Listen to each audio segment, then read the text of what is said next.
नमस्कार छात्रों, हम लोग डिस्कस करेंगे आज साउथ एशियन यूनिवर्सिटी, यानी ये एक इंटरनेशनल यूनिवर्सिटी है, दक्षिण एशियाई विश्वविद्यालय। एक बार सवाल पूछा गया था यूजीसी नेट के फर्स्ट पेपर में कि साउथ एशियन यूनिवर्सिटी जो है उसका हेडक्वार्टर कहाँ पर है, तो अलग अलग कंट्रीज के नाम थे और उसमें एक नाम था नई दिल्ली। तो आपको लगाना था कि ये भारत में दिल्ली में इसका हेडक्वार्टर है या इस्टेब्लिश की गई है।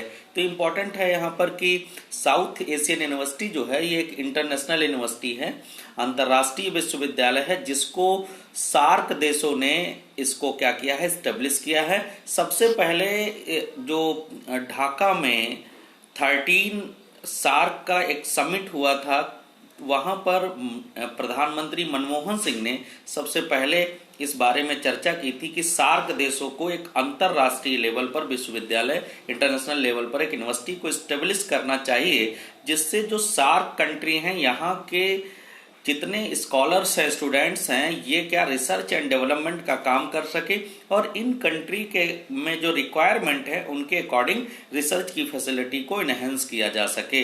तो इसका एस्टेब्लिशमेंट 2010 में सबसे पहले किया गया था। अब हमें जानना है कि कौन कौन से कंट्री, जो 8 कंट्री हैं सार्क, जिनको हम साउथ एशियन कंट्री कहते हैं, उसमें भारत का नाम आता है, नेपाल का नाम आता है, मालदीव का नाम आता है, पाकिस्तान का नाम आता है, अफगानिस्तान का नाम आता है, बांग्लादेश का नाम आता है और भूटान का नाम आता है। ये करीब 8 कंट्री हैं जो मिलकर के साउथ एशियन यूनिवर्सिटी का एस्टेब्लिशमेंट करते हैं दिल्ली में। अब ये दिल्ली, ये जो यूनिवर्सिटी है, ये बेसिकली 2010 में क्या किया था, इकोनॉमिक्स और कंप्यूटर में अपने प्रोग्राम लेकर आई थी, मास्टर लेवल पर प्रोग्राम लेकर आई थी, पोस्ट ग्रेजुएशन लेवल पर प्रोग्राम लेकर आई थी। इस समय इसके पास स्थायी इनका कोई बिल्डिंग भी नहीं था। बाद में 2014 में इनका नया बिल्डिंग बनाया गया, जो दिल्ली में इग्नू के पास में स्टेब्लिश किया गया। अब यहाँ पर कई डिफरेंट टाइप की biotechnology, computer development, economics, different type की स्ट्रीम्स हैं। पोस्ट ग्रेजुएशन की एमफिल भी कराते हैं, मास्टर ऑफ फिलोसफी के ऊपर इनका काम है, प्लस उसके बाद ये पीएचडी के कई सारे प्रोग्राम स्टार्ट इसमें किए गए हैं। तो साउथ एशियन यूनिवर्सिटी इन्हीं साउथ एशियन जो कंट्री हैं, इन लोगों ने मिलकर के इसको मान्यता दी है, इसलिए इंटरनेशनल यूनिवर्सिटी के रूप में जानी जाती है। यहाँ पर जो अभी तक स्टूडेंट स्ट्रेंथ है करीब 600, यानी 600 बच्चे यहाँ पर अभी अपना अलग अलग प्रोग्राम में रजिस्टर्ड हैं, यानी इनरोल हैं और अपना पढ़ाई का काम कर रहे हैं, रिसर्च का काम कर रहे हैं।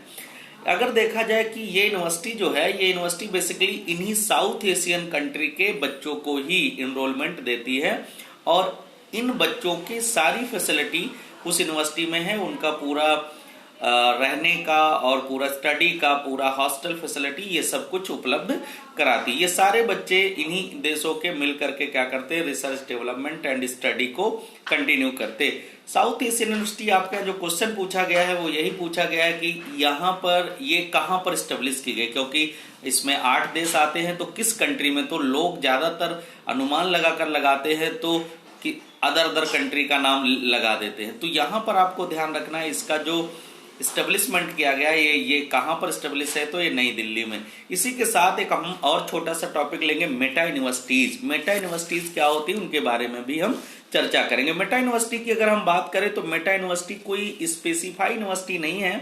बहरहाल ये दिल्ली में इनको 4 यूनिवर्सिटीज में या 4 इंस्टीट्यूशंस में स्टेब्लिश किया गया था।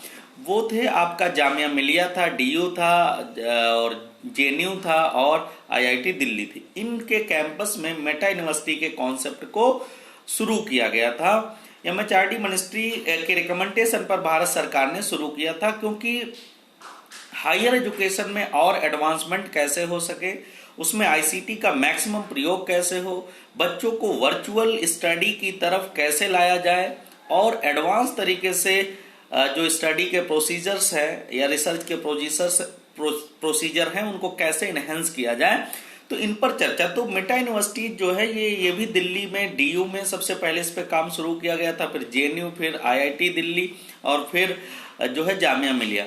तो यहाँ पर क्या किया गया था, इसमें जो कंटेंट होता है, जो भी कंटेंट है उन कंटेंट को वर्चुअली मॉडिफाई किया जाता है। आईसीटी के एडवांस टेक्नोलॉजी के द्वारा, इंटरनेट की फैसिलिटी के द्वारा स्टूडेंट तक पहुंचाया जाता है। इनमें उन बच्चों का फायदा होता है जिन बच्चों के पास बहुत अच्छी स्टडी की फैसिलिटी नहीं है या उनके पास कैंपस नहीं है, प्रोफेसर्स नहीं है, उनको क्या है वर्चुअली, इसमें फिजिकली प्रेजेंट भी होना जरूरी नहीं है। वर्चुअली आपको क्या होता है, आप अपने कंटेंट को ले सकते हैं और स्टडी कर सकते हैं।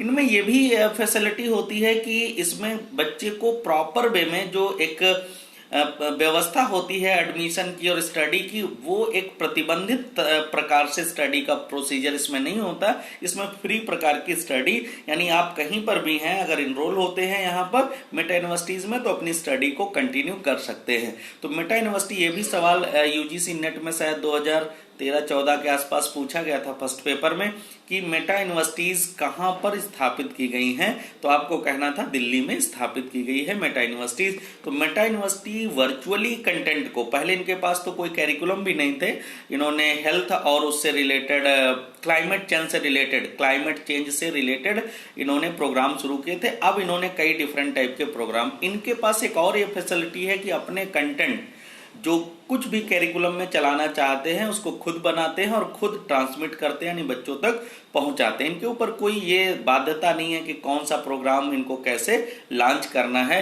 तो ये भी एक वर्चुअल यूनिवर्सिटी या वर्चुअल स्टडी का प्रोसीजर है मेटा यूनिवर्सिटी। तो आज हमने इस टॉपिक में दो छोटे छोटे टॉपिक डिस्कस किए जो आपके यूजीसी नेट की दृष्टि से काफी महत्वपूर्ण, एक साउथ एशियन यूनिवर्सिटी और एक मैंने मेटा यूनिवर्सिटी के बारे में बताया।